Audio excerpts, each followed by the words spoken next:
நமக்கு கொடுக்கிற வாக்கு என்னன்னா, நீங்கள் பண்படுத்தப்படுவீர்கள், நீங்கள் விதைக்கப்படுவீர்கள் என்று வாக்கு கொடுக்கிறார். அல்லேலூயா. விதைக்கப்படாத ஒரு தோட்டத்தை பார்த்தா யாருக்கு பிடிக்குமா? நீ கவர்னர் ட்ரெயின்ல போகும்போது பாக்குறோம், இங்க இருந்து நம்ம தூத்துக்குடியில் போகும்போதெல்லாம் நிறைய காட்டுக்குள்ள அநேக காடுகள் விதைக்கப்படாமே கிடக்கு, பாலாய் கிடக்கு. அல்லேலூயா. கர்த்தருக்கு ஸ்தோத்திரம். ஒரு தோட்டம் அல்லேலூயா விதைக்கப்படும் போது அது அநேகருக்கு ஆசீர்வாதமாக மாறும். அல்லேலூயா. கர்த்தருக்கு ஸ்தோத்திரம். அல்லேலூயா. ஒரு சகோதரி இருந்தாங்க, தெரிஞ்சவங்க இருந்தாங்க. கர்த்தருக்கு ஸ்தோத்திரம். 35 வயசுக்கு மேல கல்யாணமாகவே இருந்தாங்க. இது விதைக்கப்படுமா, இந்த தோட்டம் பண்படுத்தப்படுமா நினைச்சிருக்கும் போது ஆண்டோடத்துல அவங்க ஜெபிக்க ஆரம்பித்த உடனே, கர்த்தரிடத்துல விசுவாசம் வைத்த உடனே ஆண்டு அற்புதமாக திருமணம் நடக்க உதவி செஞ்சார். அல்லேலூயா. அல்லேலூயா. இயேசுவை ஏற்றுக்கொண்ட பிள்ளைகளை அநேகருக்கு தேவன் அற்புதங்களை செய்கிறார். அநேகரை வேலை இல்லாம அலைகிறாங்க, நமக்கு வேலை கிடைக்குமா? அல்லேலூயா.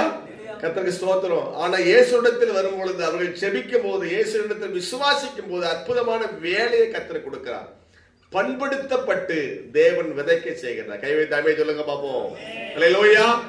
ஒரு குஷ்டரோகி இயேசுவிடத்தில் வந்து, எத்தனையோ குஷ்டரோகி இருந்தாலும் ஒரு குஷ்டரோகி இயேசுவிடத்தில் வருகிறார். எனக்கு ஒரு வாழ்க்கை உண்டாகும். குஷ்டரோகம் வந்தாலே வாழ்க்கையை வெறுத்த மாதிரி, குடும்பத்தை விட்டு அவங்களை தள்ளி வச்சிருவாங்க. அவங்க சாப்பிட்ட அவங்க பயன்படுத்துகிற பாத்திரத்தை கூட யாரும் தொட மாட்டாங்க. அவங்களுக்கு உதவி செய்ய கூட மக்கள் ஒரு மாதிரி கஷ்டப்படுவாங்க. அவங்க கை காலெல்லாம் ஒரு மோசமா இருக்கும். அல்லேலூயா.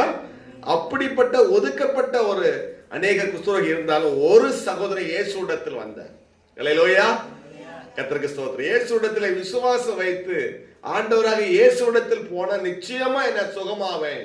அந்த விசுவாசத்தோடு வரும்போது, இயேசுவிடத்தில் விண்ணப்பம் வைக்கும் போது, ஆண்டவரே உங்களுக்கு சித்தமானால் இனி சுத்தமாக்க உம்மால் ஆகும் என்று சொல்ல போது அவர் சொன்னாரு, எனக்கு சித்தம் உண்டு, நீ சுத்தமாகுனார். அல்லேலூயா. அவர் பண்படுத்தப்பட்டு விதைக்கப்பட்டார். குஷ்டரோகம் உடனே நீங்கி அவர் சுத்தமாகி அவர் வாழ்க்கை செழிப்பாக மாறினது. கை வைத்து ஆமென் சொல்லுங்க. அல்லேலூயா. கர்த்தருக்கு ஸ்தோத்திரம். வேதத்துல வாசிக்கிறோம், குஷ்டரோகின சீமோன் ஆகிய குஷ்டரோகியா இருந்த சீமோன் வீட்டிலே இயேசு போஜனம் பண்ண போயிருந்தார்னு வேதத்துல வாசிக்கிறோம். அல்லேலூயா. இயேசு வரதுக்கு முன்னாடி அவர் யாரா இருந்தாரு? குஷ்டரோகியா இருந்தார். அல்லேலூயா. கர்த்தருக்கு ஸ்தோத்திரம். இயேசுவிடத்தில் வருகிற பிள்ளைகள் பண்படுத்தப்பட்டு அந்த தோட்டம் விதைக்கப்படும், அநேகருக்கு ஆசீர்வாதமாக மாறும். இந்த 2வது மாதம்